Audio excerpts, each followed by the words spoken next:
Welcome and thank you for joining us. You are watching Millennium News Hour and I am Tanzeeba Naureen. Today we have brought top and trending news from across the nation and the world. Let's begin with the headlines.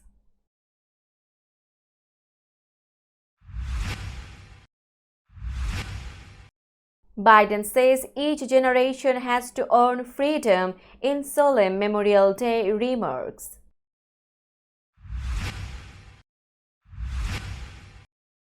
Death toll rises to 21 after storms sweep across several U.S. states.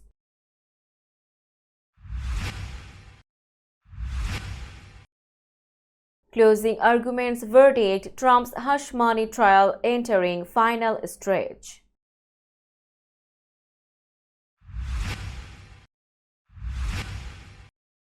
Libertarians pick Chase Oliver for U.S. president as Trump Kennedy rejected.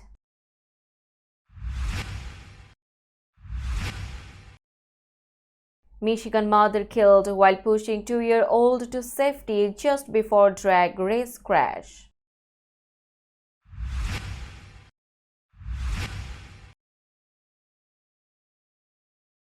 Papua New Guinea reports more than 2,000 people buried in landslide.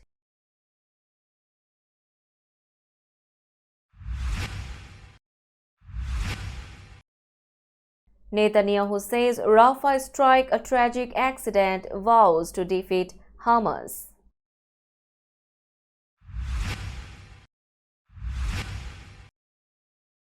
North Korea plans to launch satellite by June 4, Japan says.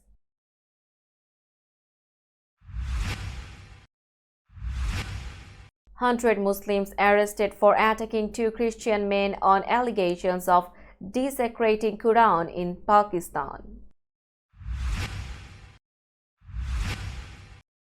A bus crashes into vehicles in southern Turkey, leaving 10 dead and 39 injured.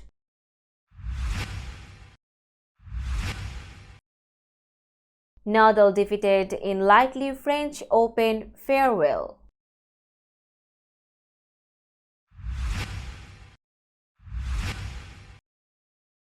And two-time NBA champion Bill Walton dead at 71.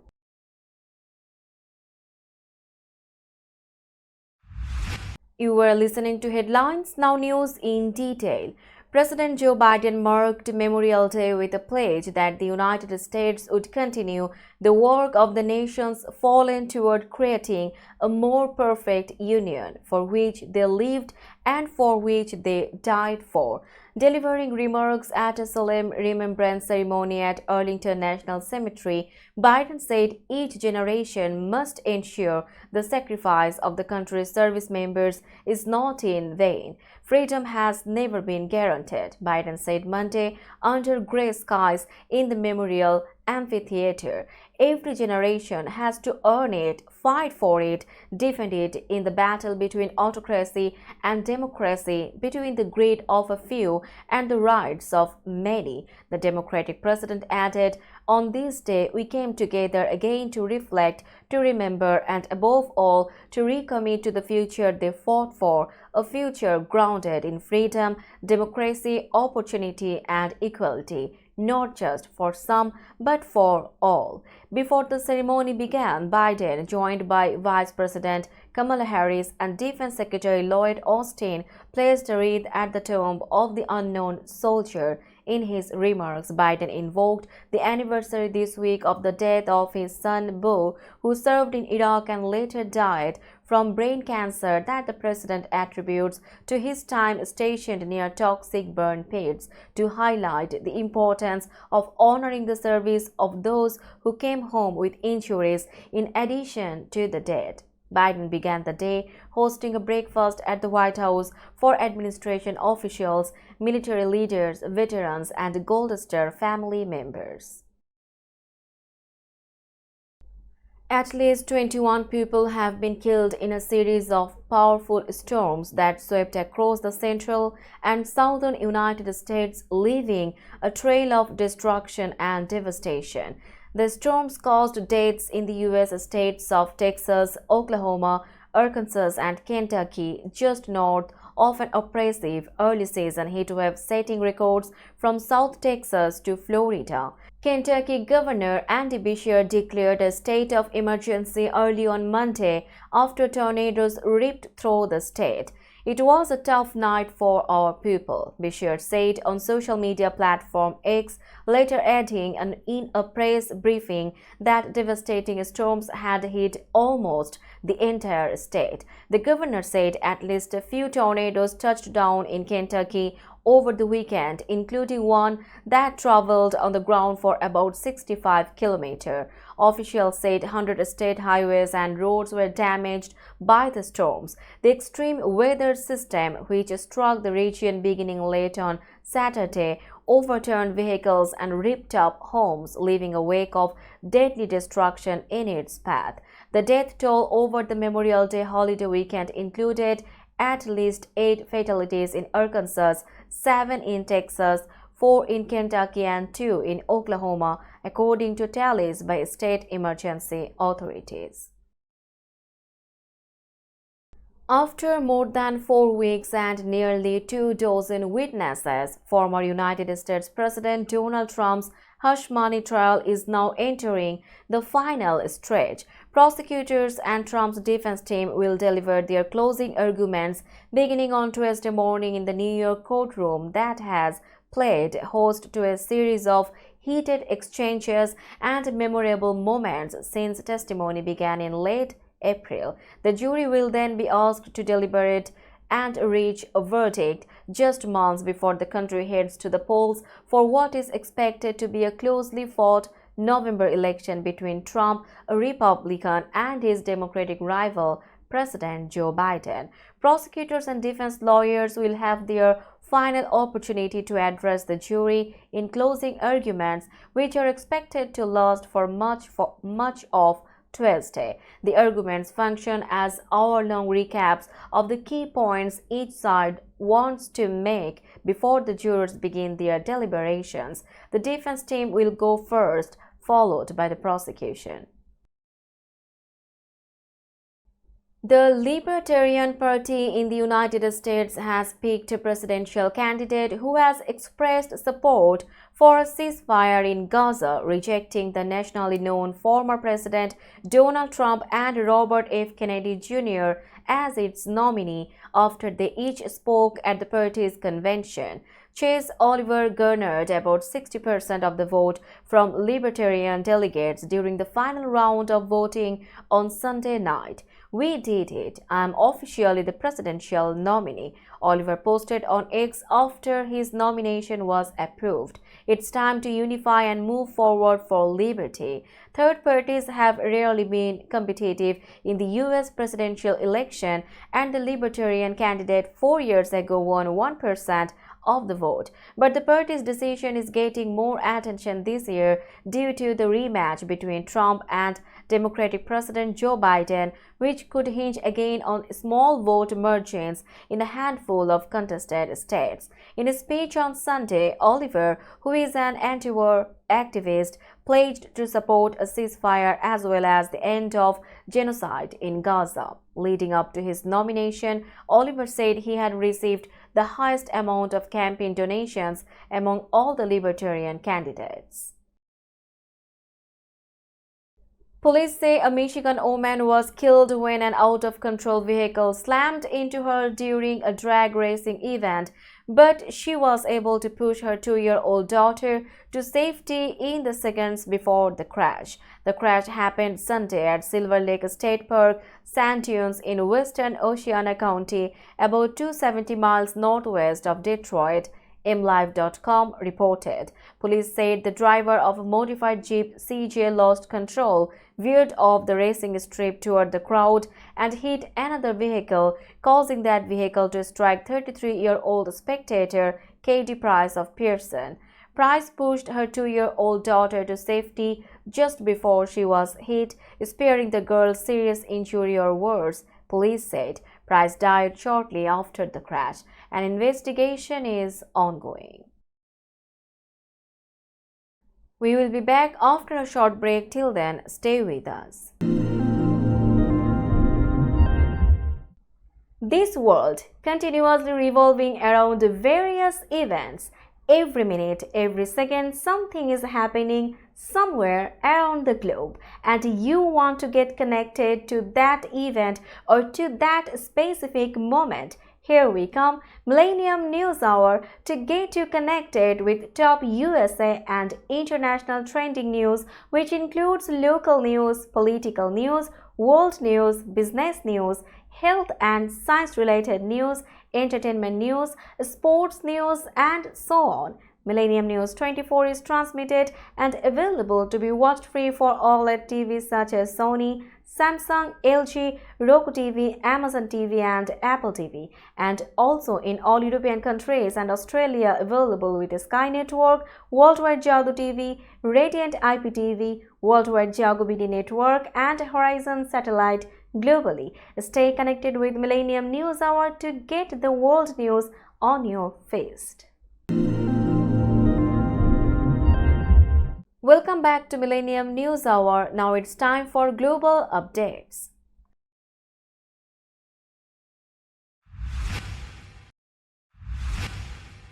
Papua New Guinea informed the UN on Monday that more than 2,000 people were buried in a massive landslide that swept over a remote village, according to a copy of the letter obtained by AFP. The landslide buried more than 2,000 people alive and caused major destruction, the country's National Disaster Center told the UN office in the capital, Port Moresby. A once bustling remote hillside village in Enga province was almost wiped out when a chunk of Mount Mungalu collapsed in the early hours of Friday morning, burying scores of homes and the people sleeping inside them.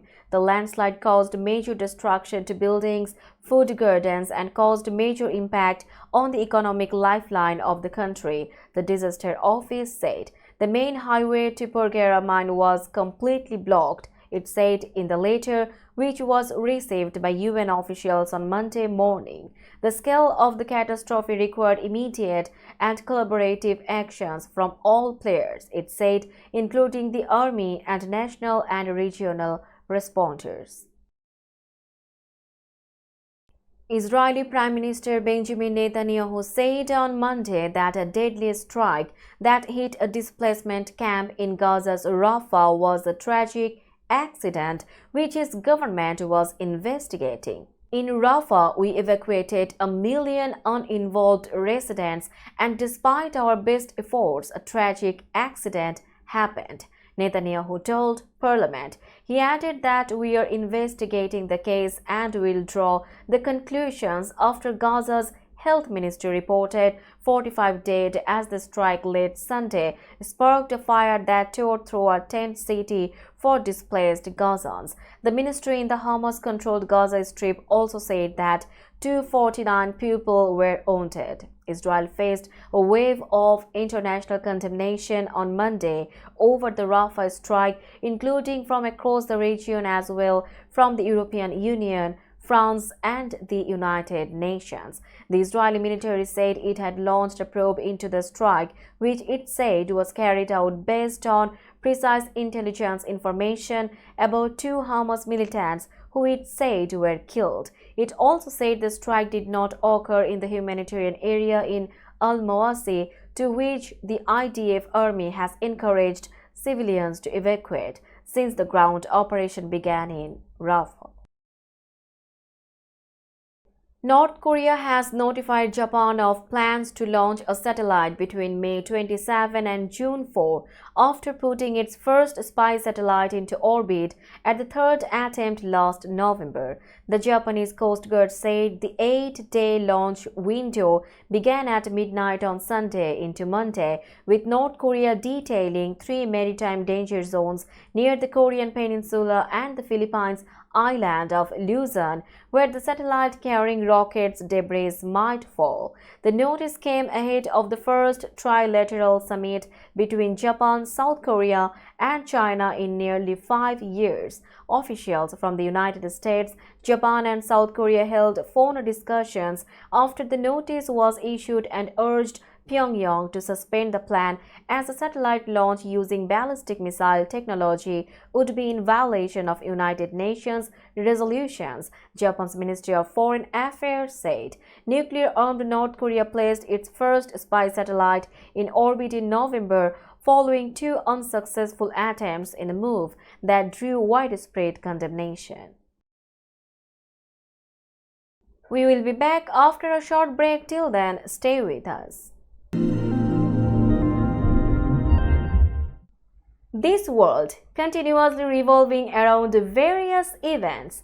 Every minute, every second, something is happening somewhere around the globe, and you want to get connected to that event or to that specific moment. Here we come, Millennium News Hour, to get you connected with top USA and international trending news, which includes local news, political news, world news, business news, health and science-related news, entertainment news, sports news, and so on. Millennium News 24 is transmitted and available to be watched free for OLED TVs such as Sony, Samsung, LG, Roku TV, Amazon TV and Apple TV, and also in all European countries and Australia available with Sky Network, Worldwide Jago TV, Radiant IPTV, Worldwide Jago BD Network and Horizon Satellite globally. Stay connected with Millennium News Hour to get the world news on your fist. Welcome back to Millennium News Hour. You are watching latest global updates.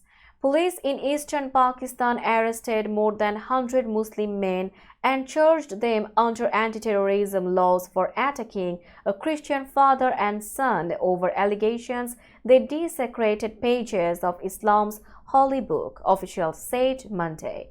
The mob went on a rampage Saturday after locals said they saw burnt pages of the Quran outside the two Christian men's house and accused the son of being behind it, setting their house and shoemaking factory on fire in the city of Sargodha in Punjab province, said senior police officer Asad Ijaz Malhi. They also attacked the son. Malhi said police forces rescued the two wounded men and transported them to a hospital where they were in stable condition, and that at least 100 men were arrested following multiple police raids. Authorities were chasing others who may have been involved in the attack, he said. The blaze fully incinerated the factory and parts of the house, residents and the police said. Punjab police said it beefed up security at churches. Police released details about the incident in a statement on Monday, saying officers received a distress call from Sargodha city informing them that a person in a Christian community had desecrated the Quran and a mob besieged his house to harm him and his family. A passenger bus crashed into vehicles on a highway in southern Turkey, killing at least 10 people and leaving 39 others injured, officials said Monday. The accident occurred in the province of Mersin late on Sunday when the bus veered into the opposite lane in heavy rain and crashed into two cars. A truck later slammed into all three vehicles, Governor Ali Hamza Pehlivan told reporters. The injured were rushed to nearby hospitals and at least 8 of them were in serious condition, the state-run Anadolu agency reported. There were 28 passengers on board the intercity bus, which was traveling from the southeastern city of Diyarbakir to Adana in the south of the country, Anadolu reported. Now it's time for business news.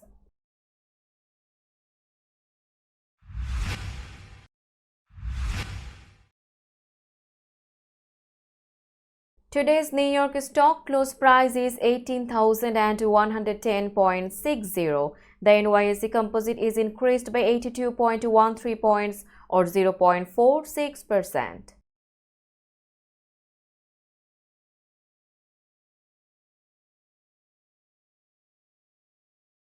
Tokyo stock close price is 38,900.02. The Nikkei 225 index is increased by 253.91 points or 0.66%.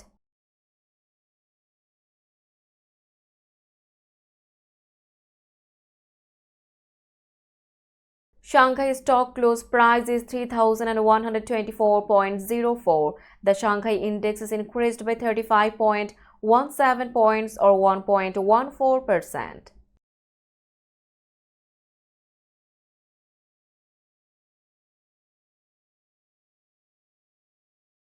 Hong Kong stock close price is 18,827.35. The Hang Seng Index is increased by 218.41 points or 1.17%.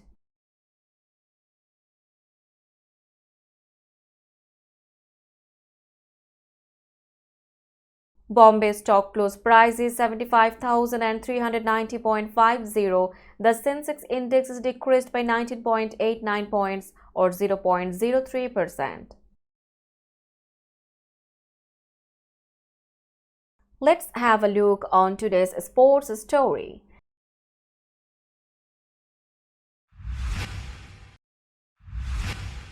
Rafael Nadal's record-breaking French Open career came to its likely end on Monday when the 14-time champion slumped to a demoralizing first-round defeat against Alexander Zverev.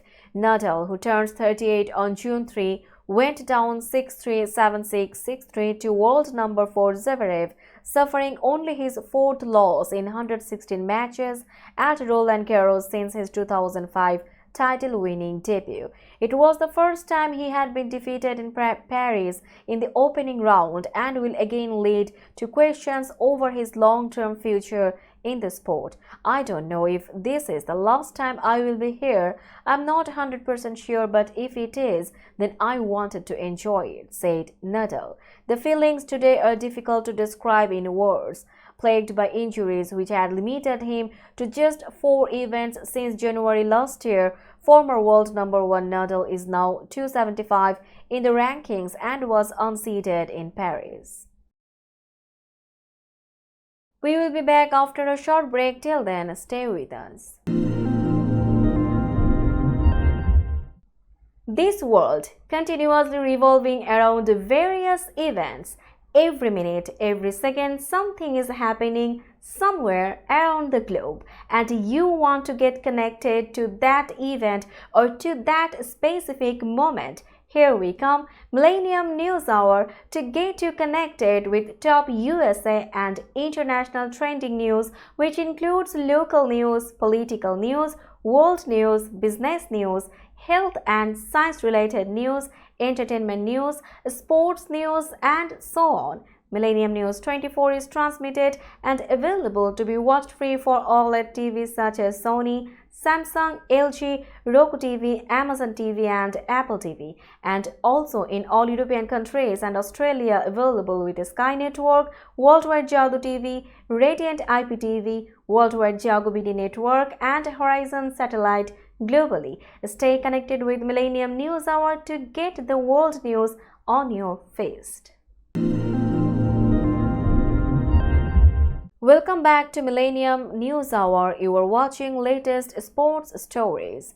Two-time NBA champion Bill Walton died after a prolonged battle with cancer, the league announced Monday. Walton, who was 71, was with his family when he passed, NBA spokesperson Mark Broussard said in a statement. Bill Walton was truly one of a kind, NBA Commissioner Adam Silver said in a statement. As a Hall of Fame player, he redefined the center position. Walton led the Portland Trail Blazers to an NBA championship in 1977 and won a second NBA title as a member of the Boston Celtics in 1986. And after a sterling basketball career, Walton translated his infectious enthusiasm and love for the game to broadcasting, where he delivered insightful and colorful commentary which entertained generations of basketball fans, Silver said. Walton is survived by his wife Lori and his sons Adam, Luke, Nate, and Chris, according to the NBA. Let's have a look on today's weather forecast.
Before finishing today's news, let's hear out the headlines again.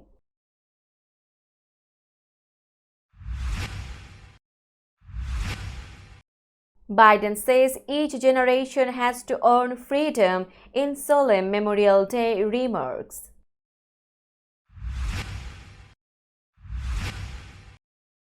Death toll rises to 21 after storms sweep across several U.S. states.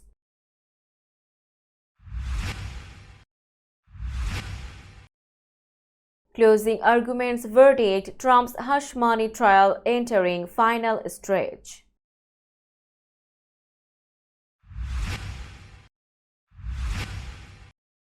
Libertarians pick Chase Oliver for U.S. President as Trump Kennedy rejected.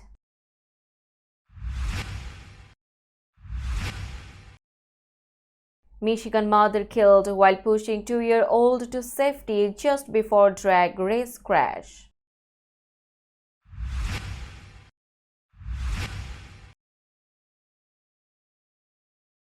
Papua New Guinea reports more than 2,000 people buried in landslide.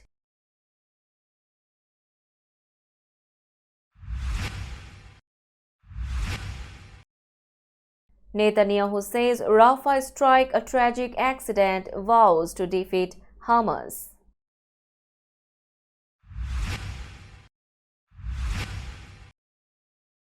North Korea plans to launch satellite by June 4, Japan says.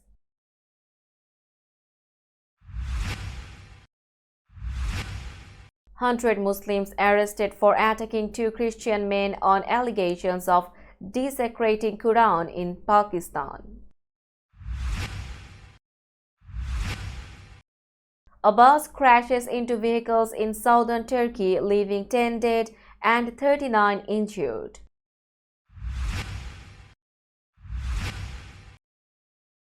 Nadal defeated in likely French Open farewell.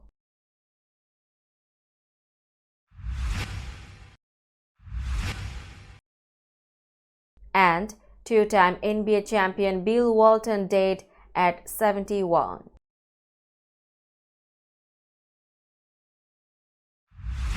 That's all for today. Keep watching Millennium News Hour for latest news update. To stay updated, like our Facebook page, subscribe our YouTube channel and visit our website. Our website address is www.millenniumnews24.com. Millennium News 24 is transmitted and available to be watched free for OLED TVs such as Sony, Samsung, LG, Roku TV, Amazon TV and Apple TV, and also in all European countries and Australia, available with Sky Network, Worldwide Jadoo TV, Radiant IPTV, Worldwide Jago BD Network and Horizon Satellite globally. Stay connected with us for all the latest news worldwide. Thank you.